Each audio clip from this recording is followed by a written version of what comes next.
सप्ताह 5 यीशु क्रिस्त का ज्ञान। दिन 35 दिव्य करुणा। मेरे अनुभव में जिनका उपचार मैं करता हूँ उनके हृदयों में एक ही गहरा घाव जो है वो उनके अस्तित्व और मान्यता का है। सच्चाई ये है कि मानव ईश्वर के स्वरूप में बनाए गए हैं, यीशु की मानवीयता की प्रतिकृति के अनुसार ढाले गए हैं, ईश्वर के चिन्ह के साथ अंकित किए गए हैं। ये वो है जिससे हमको अहमियत मिलती है। हमें अपने गर्भधारण के समय से ही यह सब मिला है। एक विशिष्ट डीएनए कोड के साथ एक नए व्यक्ति के अस्तित्व का भान पृथ्वी पर पाए जाने वाले सबसे बड़े और कीमती हीरे से भी अधिक मूल्यवान है। यह सच्चाई हालांकि हमें अपने माता पिता के द्वारा सिखलाई जानी चाहिए, जिन्होंने हमें छुटपन से पाला पोसा और हमारे स्वयं और हमारी पहचान को बनाया। हमें विशिष्ट रूप से हम पर ध्यान और स्वायत्तता, प्रेम और सीमाएं जो इस सही स्वयं भाव को पोषित करते हैं, दोनों का बढ़िया संयोजन नहीं दिया गया है। हम में से अधिकतर दूसरों की दुर्बलता की अस्थिरता में बड़े हुए हैं, जो अनजाने में ही हमारे अस्तित्व के बजाय हमारे कार्यकलापों पर आधारित प्रतिक्रिया करते थे। हम सीखते हैं कि हम जो करते हैं उसी से ही हमारी अहमियत होती है, न कि हम जो हैं उससे। इससे ये भावना हमें बढ़ती है कि हमारी अहमियत हमारे अपने कामों के आधार पर कभी कम और कभी अधिक आंकी जाती है। सामान्यतः हमारे अस्तित्व के आधार पर कोई अंतर्निहित अहमियत जो हमें प्राप्त है नहीं होनी चाहिए। ये हमारी रचना और ईश्वर हमारे बारे में हमसे क्या चाहता है कि वास्तविकता के बिल्कुल विपरीत है। हमारे काम महत्व रखते हैं, परंतु जैसा हम सोचते हैं वैसे नहीं। यीशु नहीं चाहता है कि हम उसके पास जाने से पहले सिद्ध बन जाएं। वो इस बात की अपेक्षा भी नहीं करता कि उसके हमारे पास आए बिना हम सिद्ध हो जाएं। जैसे भी हम हैं, वो हमें पागलों की तरह प्यार करता है। वो अपना प्यार हमें प्रदान करता है, जो एकमात्र अधिकृत कारण है उसके पास जाने का, और वो प्यार हमें सिद्ध करता है। एक पिता हमें सिखाता है कि हम अच्छे हैं, और हम हैं कि अपनी पहचान बनाए रखने के लिए अच्छा बनना चाहते हैं। इन दोनों में फर्क है, और एक पिता अपने प्यार और अधिकार को रोके रखता है जब तक कि हम उसे दिखाते हैं कि हम अच्छे हैं। यीशु के व्यक्तित्व ने जोसेफ और मरियम के चिंतन, विस्मय और वशीभूत प्यार को अपनी ओर आकृष्ट किया। आप वही मानवीयता यीशु के साथ बांटते हैं। आपके व्यक्तित्व को भी चिंतन, विस्मय और वशीभूत प्यार आकृष्ट करना चाहिए। आप जैसे भी हैं, भले ही वैसे नहीं जैसा आपको होना चाहिए।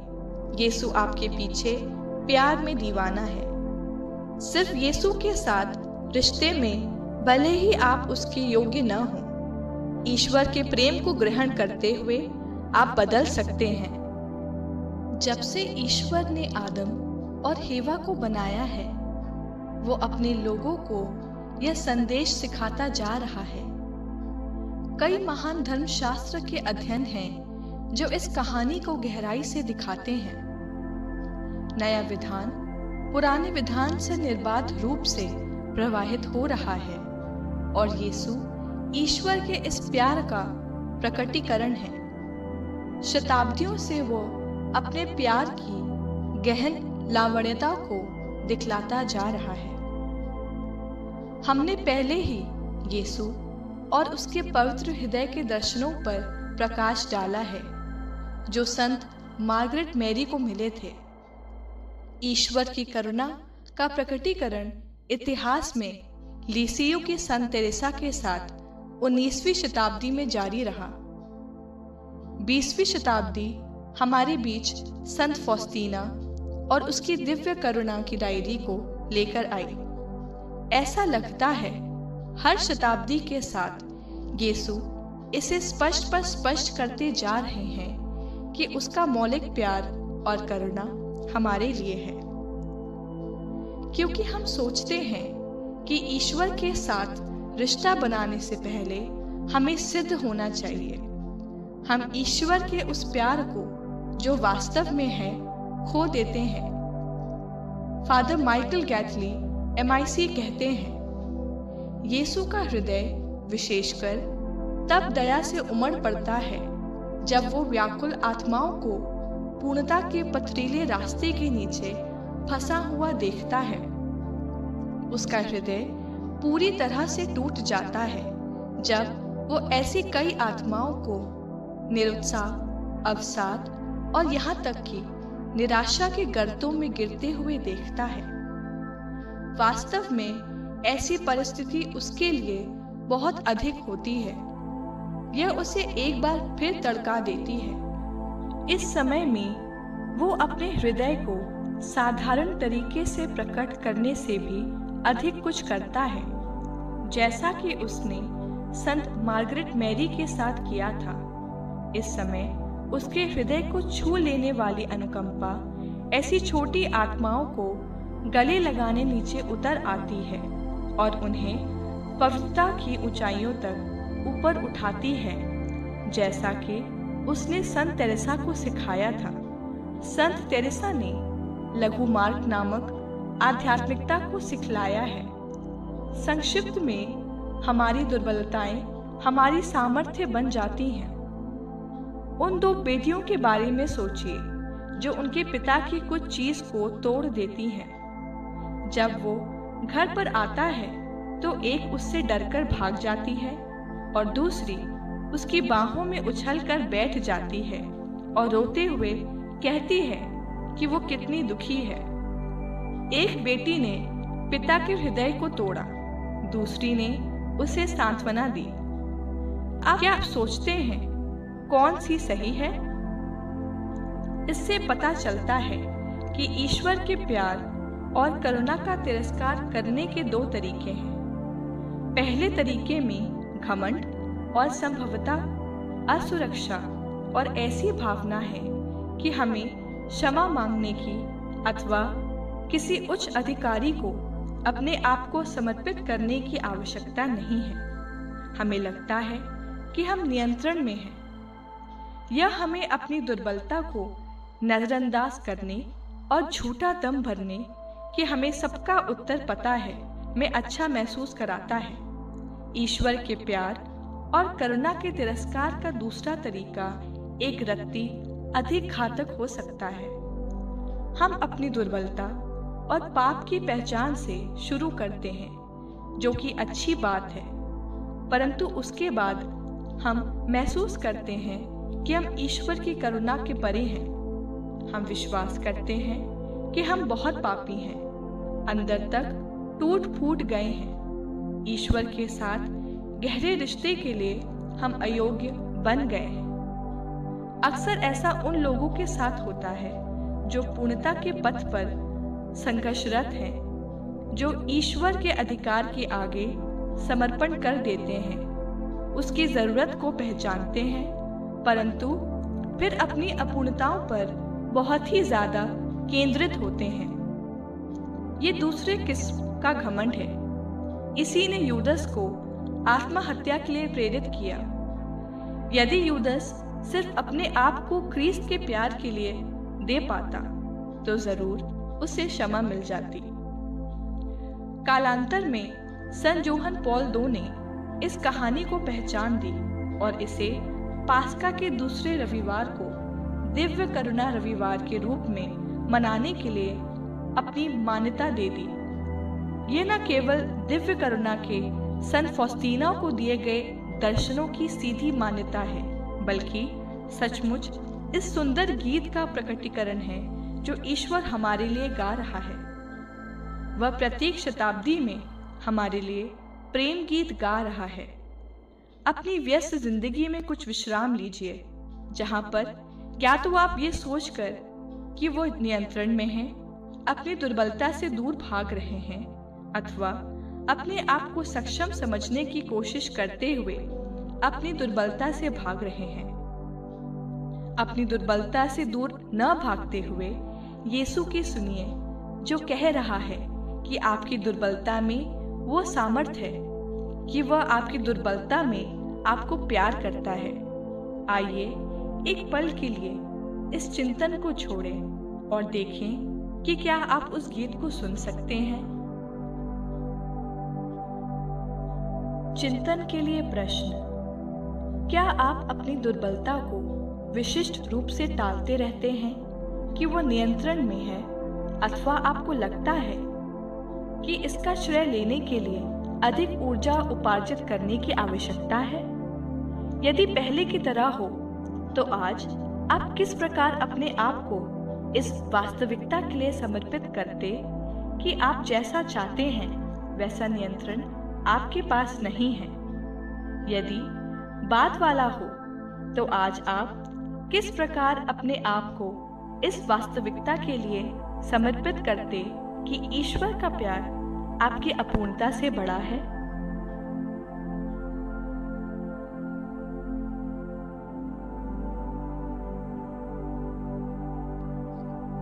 सप्ताह 5 की प्रार्थनाएं। यीशु के पवित्र नाम के जपमाला। प्रभु हम पर दया कर, क्रिस्त हम पर दया कर,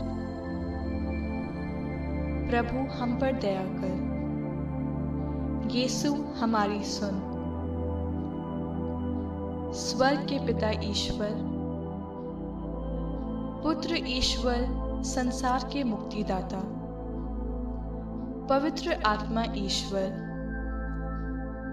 पवित्र तृत्व एक ही ईश्वर, यीशु जीवंत ईश्वर के पुत्र, यीशु पिता के वैभव, यीशु शाश्वत ज्योति पुंज, यीशु महिमामय राजा, यीशु धार्मिकता के सूर्य, यीशु कुंवारी मरियम के पुत्र, हे अति मधुर यीशु, हे अति प्रशंसनीय यीशु, यीशु शक्तिमान ईश्वर, यीशु संसार का पिता जो आने वाला है, हे अति शक्तिशाली यीशु, यीशु महान परामर्शदाता, हे अति सामर्थ्यशाली यीशु, हे अति धैर्यवान यीशु, हे अति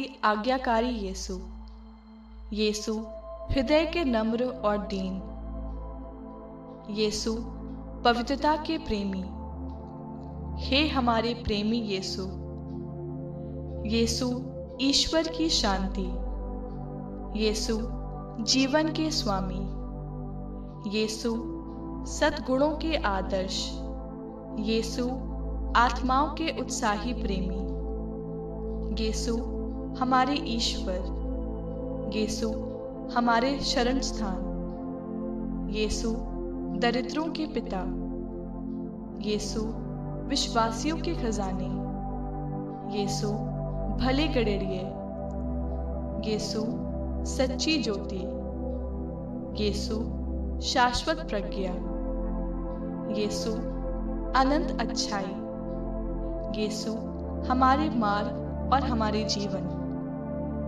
यीशु स्वर्गदूतों के आनंद, यीशु कुलपतियों के राजा, यीशु प्रेरितों के स्वामी, यीशु सुसमाचारकों के शिक्षक, यीशु शहीदों की सामर्थ, यीशु पाप मोचकों की ज्योति, यीशु कुंवारियों की पवित्रता, यीशु संतों के मुकुट, हे यीशु दया कर, हे यीशु दया कर, सभी बुराइयों से, सभी पापों से,